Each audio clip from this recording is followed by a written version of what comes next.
Cara kerja jantung seperti apa? Mengalirkan darah. Boleh dijelaskan gimana prosedur awalnya mengalirkan? Masuk lewat mana gitu? Darah masuk dari apa?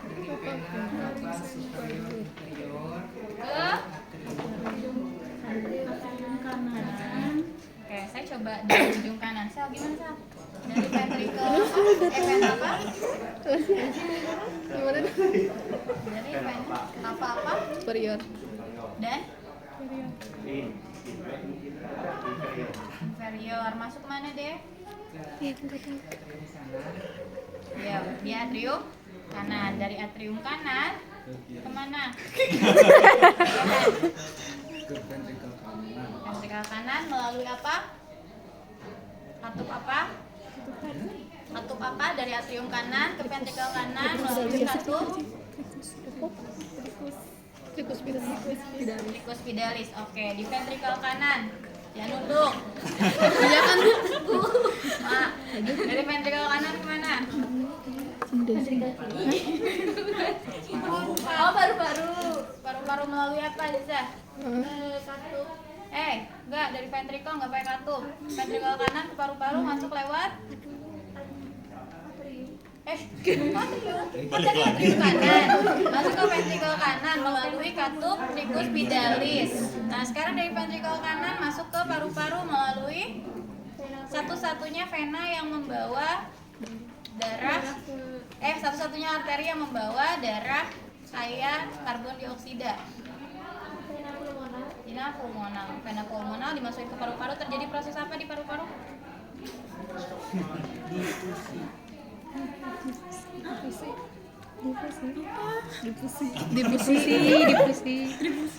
Oh, difusi. Apa difusi itu?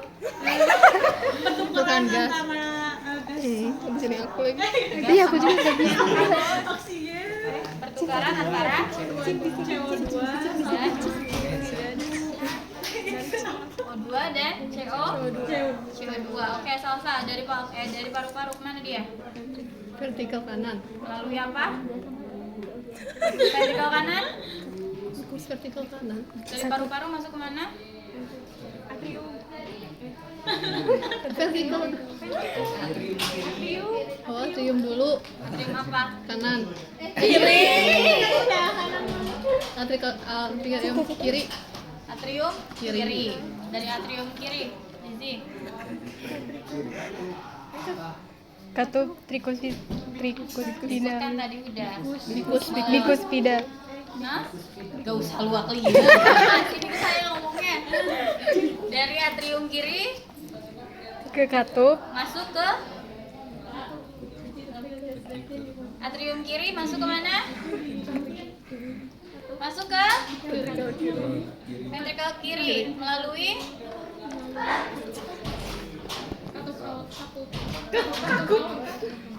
mana ada warna katup? Ventrikel kiri melalui atrium kiri memompa darah ke ventrikel kiri melalui yang jangan ada bisikan. bisikan setan. Hukum tuh gak ada bisikan hukum tuh.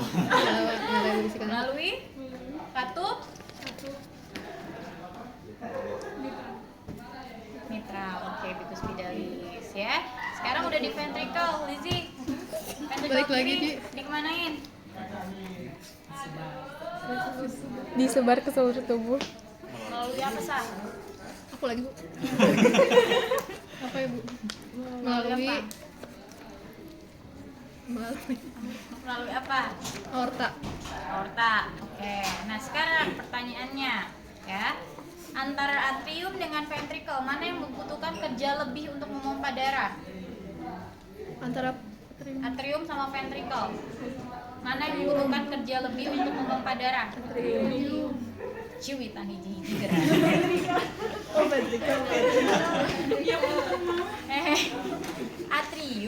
Atrium itu tugasnya hanya mindahin darah loh. Ya, kalian masih ingat kontraksi, depolarisasi, ya atrium, ventrikel. Atrium itu dia hanya memindahkan darah dari atrium menuju ke ventrikel. Butuh tenaga lebih nggak? nggak begitu ya. Yang penting si katupnya masih berjalan dengan atau berfungsi dengan baik. Yang justru harus mendapatkan energi lebih untuk memompa darah itu adalah ventricle. Ventricle kanan tadi memompa darah kemana? Paru-paru. Berarti butuh tekanan dong karena dia harus melalui vena, arteri, pulmonal ya. Sekarang dari ventricle kiri harus memompa kemana? Aorta seluruh tubuh. Berarti tekanannya mana yang harus lebih besar? Ventricle. Ingat lagi ya. Ya. Oke. Nah, sekarang kita hubungkan sama EKG. EKG ini adalah alat untuk melihat kerja jantung atau aktivitas jantung. Dimana nanti teman-teman akan tahu, oh ini yang bermasalah di atrium nih, oh ini yang bermasalah di ventricle nih. Ya kan nanti akan lihat mana sih kira-kira gambaran. Contohnya gini, teman-teman pernah belajar sinus ritem? Avenot yang kayak gitu Bu. Oh itu kelistrikan ya, Avenot, Esanot, Purkinje. Sinus itu apa sih? Hah? Sinus itu gambaran EKG yang normal. Sinus ritem namanya ya. Sinus itu gambarannya, tapi berbeda-beda. Ada yang normal, ada yang abnormal ya. Ada sinus ritem, ada sinus tachycardi, ada sinus bradycardi. Nanti saya jelasin ya. Tapi tetap tadi ini saya mau langsung jelasin yang abnormalnya, tapi karena dasarnya teman-teman belum, jadi saya jelasin dari awal, mulai dari gelombang P itu apa, sinus itu apa, cara menghitung kadrat itu seperti apa. Nanti saat perkuliahan ya. Jadi nanti saat habis praktek saya kasih teman-teman hasil rekamannya. Nanti saat perkuliahan dibawa semuanya ya, biar nanti bisa melihat yang satu sama lain. Oke ya? Paham ya? Oke, sekarang kita lanjut ke prakteknya aja, karena kalau kita bahas teori nggak akan ada habisnya. Ya, nanti saat perkuliahan aja kita bahas lebih detail. Oke, untuk praktek, ini kan laki-lakinya ada 3 ya, jadi semuanya akan dipakai. Ya. Buat praktek, nanti 1 orang saya yang pegang, 2 orangnya lagi, nanti teman-teman dibagi 2 kelompok. Ya. Perempuannya. Nah, untuk yang pertama mangga, yang saya sama saya. Boleh, sini deh. Cari aman nanti ya, daripada bisa dimakan. Iya, boleh nanti dipegang-pegang. Pegang-pegang. Oke, tidur ya. Banyak banget ya. Bekas tadi SMK lagi musim. Tadi mah nggak ada, kalian masuk jadi banyak. Aduh ya Allah. Ada mandi, coba tanya yang belum mandi siapa? Jujur deh yang belum mandi siapa? Oh, Salma. Oh, kos kaki ada yang Ih, gitu. Handphone, handphone semuanya di kamar. Adek jangan bobo. kalung, koin, Enggak ada. Anting, anting. Anting, barang-barang logam. cincin, nggak ada. uang, tindik, Tindik. keluarin deh. Isinya. Ya. Jadi untuk tahap kerjanya biasa ya, ada prainteraksi, ada fase kerja. Jadi prainteraksi teman-teman harus identifikasi identitas pasiennya ya. Dilihat diagnosa medisnya apa, kebutuhannya apa, konsumsi obatnya. Obat apa aja yang lagi dikonsumsi pasien. Kenapa harus tahu? Karena tadi ya ada pengaruhnya. Kalau misalnya dia lagi minum obat-obatan jantung, biasanya ada gangguan elektrolit sehingga pasti akan ada perubahan. Jadi nanti kalau misalnya gambaran EKG-nya ada perubahan, teman-teman akan langsung tahu, oh ya karena pasiennya lagi konsumsi obat ya, wajar kalau misalnya ada perubahan aktivitas jantung. Ya. Biasa info konsen. Selamat siang Pak. Oke, Bapak boleh tahu siapa namanya Pak? Sehat Pak, ada keluhan hari ini? Baik ya, biasa ya dikaji namanya siapa, terus disesuaikan sama gelang pasien ya, tanggal lahirnya dan lain-lain. Setelah itu baru kita jelaskan tindakan sama kontrak. Ya baik Bapak, hari ini saya akan melakukan pemeriksaan EKG apa ya. EKG ini nanti akan ada alat yang dipasang ke tubuh Bapak. Bapak tenang aja, nanti nggak akan sakit. Saya ingin melihat nanti gambaran jantung Bapak ya, kita lihat apakah ada gangguan atau tidak. Nah untuk waktunya kurang lebih 15 menit, nggak apa-apa ya Pak ya. Nanti saya minta Bapak untuk membuka bajunya karena nanti alatnya akan dipasang. Tapi tenang aja, nggak akan nyetrum, cuma di tempel aja misalnya. Ya jadi dijelaskan ke pasiennya, jangan bahasa medis ya. Jadi jelaskan bahasa yang memang bisa pasien paham. Kalau gitu saya siapkan alat dulu ya Pak ya. Oke, siapkan alatnya. Apa aja yang harus disiapkan? Di sini teman-teman lihat ya. Ada gel sama kasa ya. Fungsinya gel untuk apa? Untuk menempel elekrodanya ya. Nanti kita tempel, tapi sebelumnya pakai gel dulu. Biar apa? Yang pertama biar nggak langsung ke kulit ya, nggak kering. Yang kedua biar lebih mendetek. Nah, mendetek.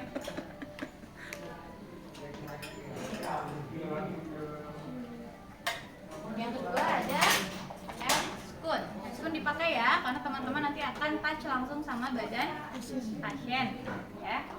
Terus di sini ada alcohol swab. Nah, alcohol swab juga bisa digunakan kalau gel nggak ada, teman-teman bisa pakai alcohol swab, ya, untuk area-area yang akan terpasang elektroda. Terus tisu. Nah, tisu juga harus disiapkan ini untuk ngelap kalau udah beres. Ya, beres tindakan harus langsung dibersihkan. Ya, pakai tisu. Dan nggak lupa alat EKG. Nah, untuk alat EKG ini kan beda-beda ya teman-teman. Waktu di rumah sakit pernah pasang EKG? Pernah. Pasang atau ngeliat doang? Ngeliat. Bantu sih. Bantu. Ngapain ikut bantunya? Ya, ini dipasang di sini gitu. Kayak gitu. Tapi dikasih dipasang-pasangin. Nah, jadi nanti teman-teman kalau misalnya di rumah sakit jangan aneh karena setiap alat EKG itu beda-beda. Walaupun misalnya teman-teman yang penting bisa masangnya aja ya, nyimpan elektrodanya di mana teman-teman harus bisa. Kalau masalah alat, nanti teman-teman minta diajarin aja karena nanti perawat juga akan paham oh setiap alat berbeda-beda. Cara Hah? Ada yang dicapitin. Kan udah emang dicapit kan? Ada. Nanti kita akan Pakainya udah Masih dicapit. ada ya. Cuman yang beda itu mesinnya. Kalau misalnya pemasangannya mah sama semua alat juga ya. Oke, nah terus di sini pastikan elektrodanya lengkap ya. Ini untuk yang di ekstremitas. Nah, ekstremitas itu ada 4 ya, ekstremitas atas dan ekstremitas Bawah. Dan ini untuk di dada ya. Iya. Ini pastikan ada 6. Nah, tapi di rumah sakit ada yang sampai 12 lit. Kalau 12 lit berarti sampai ke punggung. Ya, di EKG-nya sampai ke punggung. Jadi nanti jangan kaget kalau di rumah sakit teman-teman nemu ada yang di EKG sampai ke area punggung. Biasanya pasien-pasien dengan gangguan jantung yang sudah parah ya, yang harus dicek ke area belakang jantung. Ya, paham ya? Nah, ini kan ada warna-warni nih. Jangan hafalin warnanya ya. Jadi yang harus teman-teman hafalkan atau hafalkan harus dicek itu ketika mau masang, baca ininya. Ada C1 ya, C2 itu berarti ada di V1, V2, V3 sampai V6 ya. Tapi kalau ada warna kayak gini biasanya nanti di mesin juga sesuai. Ya, merah, kuning, hijau ya, tapi di sini juga tetap ada catatannya. Ya, ada tulisannya C1. Untuk ekstremitas ini juga ada yang ada tulisannya, ada yang enggak. Kalau yang ini dia nggak ada tulisannya. Kalau ada yang tulisannya biasanya di sini ada tulisan misalnya RA. RA ini misalnya yang merah ya. RA itu right arm, berarti tangan kanan ya. Terus nanti yang kuningnya di sini left arm, nah LA ya. Jadi ini tangan yang kiri. Sama dengan kaki pun sama ya. Kanan dan kiri. Paham sampai di sini ya? Soalnya ada alat EKG termasuk yang kita yang dulu ya sebelum ganti yang ini, elektrodanya itu warnanya abu semua sama. Jadi nggak ada warnanya. Jadi teman-teman benar-benar harus baca catatan tulisannya di sini ya, C1 sampai C. Oke, di sini pastikan alatnya sudah nyala ya, sudah. Kalau sudah, berarti kita langsung cuci tangan. Cuci tangan berapa langkah? 6. Berapa? 6. 6, 7? 6. Dulu 7 sekarang. Jujur, Pak, dulu aku SMP. Yang paripurna. Nah, sebelum dilakukan tindakan, jangan lupa kita minta bapaknya atau pasiennya memastikan tidak ada benda metal yang terpasang di tubuh pasien. Ya, Bapak pakai cincin nggak, Pak? Nggak pakai kalung? Ya, sabuknya, gespernya, Pak? Ya, kalau misalnya jam tangan, handphone, koin, pokoknya nggak boleh sama sekali ya, karena nanti akan mempengaruhi hasil gambaran jantungnya. Ada nggak? Nah, kan? Boleh dekat-dekat juga ya. Terus pastikan pasien ketika tidur itu nggak boleh kakinya nempel ke bed ya. Terus pegangan atau bed yang pinggir situ ya nggak boleh. Jadi harus benar-benar di.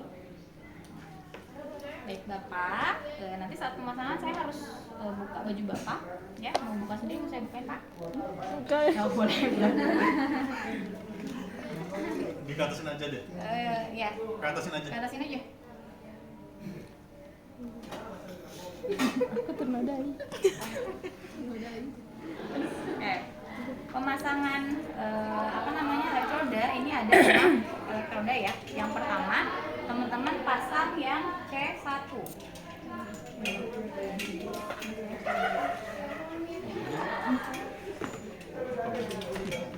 Bu boleh maju dikit. Maju banget. Awas. Mau ada berdiri. Kalem, weh. Sabar.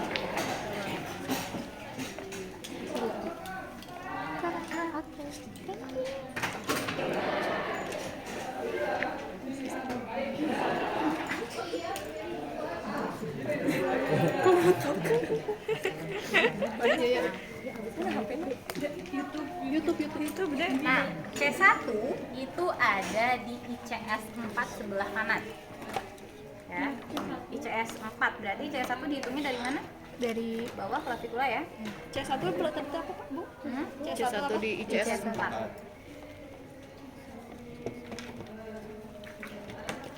ICS 4 itu sebetulnya sejajar sama puting, tapi jangan patokan sama puting ya. Jadi tetap harus ngitung dari atas, oke? Punten ya Pak ya. Ini cara pasangnya dipijit dulu, baru ditempel, ya. Terus yang kedua ada di CS 4 juga tapi sebelah kanan, kiri. C2.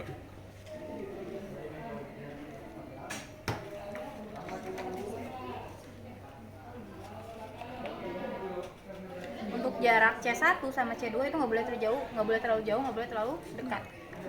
Standarnya 3 jari. Ya. Nah sekarang jangan langsung pasang C3, tapi kita pasang C4 dulu karena nanti C3 itu ada di pertengahan antara C2 dan C4. C4 ada di mana? C3 ada di mana? C3 itu ada di ICS 5 mid clavicula. Mana clavicula? Ini clavicula ya. Mid berarti pertengahannya. Ya kita cari ICS 5. Langsung aja, ini kan CS 4. Turun 1. Ya. Ini tuh C4. C4 dulu. C4.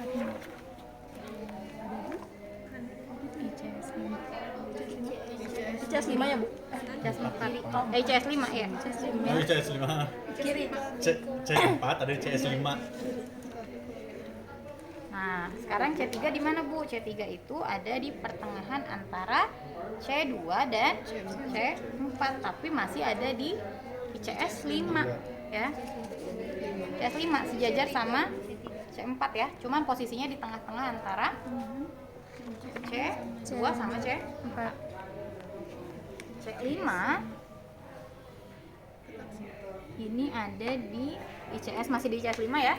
Tapi posisinya di depan aksila, garis aksila depan. Sini ya. Nah, untuk yang terakhir, sorry. Apa namanya ini? C6 itu ada di mid aksila. Aksila itu apa sih? Ketek ya, ketek ya. Mid aksila berarti pertengahan. Nah, tapi masih di ICS 5 ya, teman-teman ya.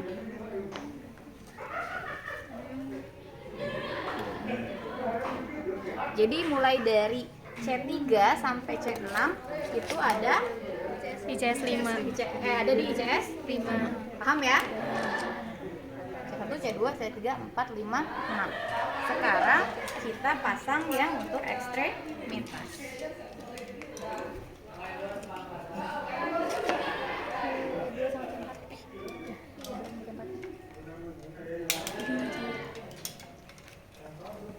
Bentar ya Pak, saya jalin lagi.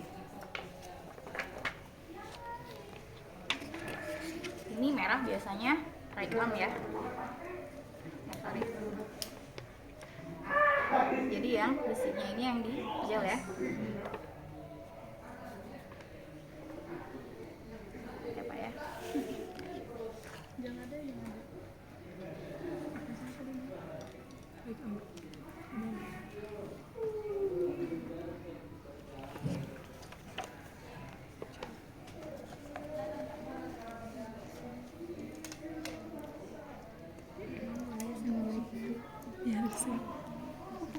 Biar bisa.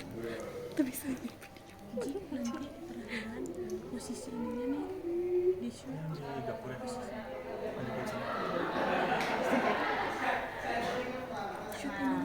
Jadi mesinnya ini ketika lidnya sudah terpasang semua, dia akan otomatis berubah jadi gambaran. Karena teman-teman lihatnya saat terkelompok ya. Oke.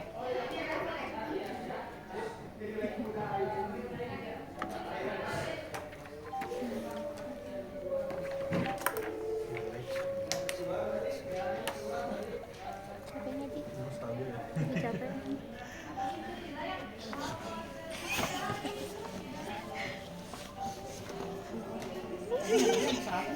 Sabar Bu. Sabar. Itu nggak boleh dipegang ya pasiennya. Kita ngomongin dulu. Bapak, ini ya.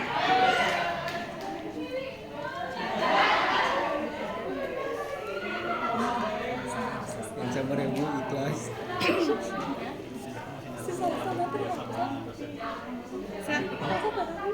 Kenapa, Sa? Sedih, nggak jadi.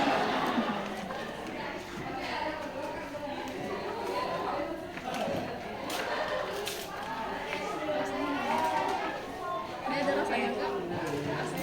Ada rasanya. Nggak ada.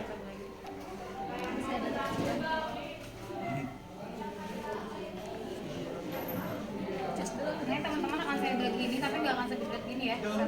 Jangan gerak. Hasilnya beda tuh kan? Nah, pasnya berat. Hasilnya beda kalau ada pergerakan. Terus kalau teman-teman pasangnya nggak betul di CS ke tulang misalnya di kotaknya, nanti perubahannya bentuknya nggak gelombang ini, dia akan bentuk kotak. Jadi nggak baca. Oke. Nah kalau udah dekat teman-teman jangan langsung interpretasi dulu ya, tapi beresin dulu. Oke. Oke Bapak, perekamannya sudah selesai. Ini saya beresin dulu ya Pak ya. Dibukanya jangan ditarik, pijit dulu. Ya.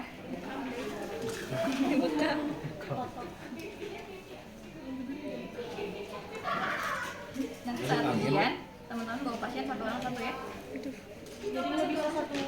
Nanti ada tandanya, enak dong pasien-pasien selanjutnya. Oh iya benar. Hapus aja benar. Hapus aja.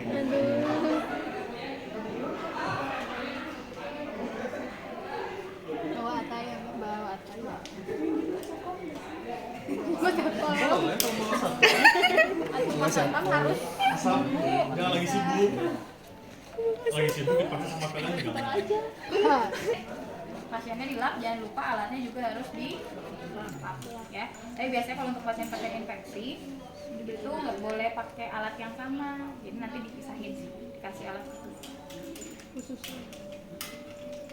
Baik Bapak, perekamannya sudah selesai, nanti hasilnya akan segera dilaporkan kalau sudah ada. Sekarang Bapak mangga istirahat kembali ya Pak ya. Ya begitu langsung kita bawa alatnya. Biasanya ini dikasihin sih kalau misalnya di rumah sakit, ini akan dikasihkan ke dokter. Kecuali teman-teman memang kerjanya di ICU ya, tempat pasien-pasien jantung, teman-teman wajib baca atau wajib bisa menginterpretasikan ini. Biasanya dokternya nggak akan baca, langsung minta perawatnya ditanya interpretasinya apa. Aku juga pernah ada di EKG, soalnya kan bapak Dia bacanya dua panjangnya, tapi nanti ada alat-alat EKG yang semuanya dibaca ya, dari 1 sampai 5, AV0, AVF, AVF, AVL itu juga dibaca. Tapi kalau misalnya untuk teman-teman itu buat nanti yang udah pro ya. Kalau untuk teman-teman yang dasar cukup baca list 2-nya aja dulu. Untuk interpretasi dasar ya, di list 2 jadi interpretasi dasar nanti ada 5 poin. Tapi kalau misalnya teman-teman udah jago itu ada 9 poin yang harus teman-teman interpretasi. Ya. Paham sampai di sini? Paham ya? Sekarang teman-teman coba dibagi 2 kelompok ya. Ada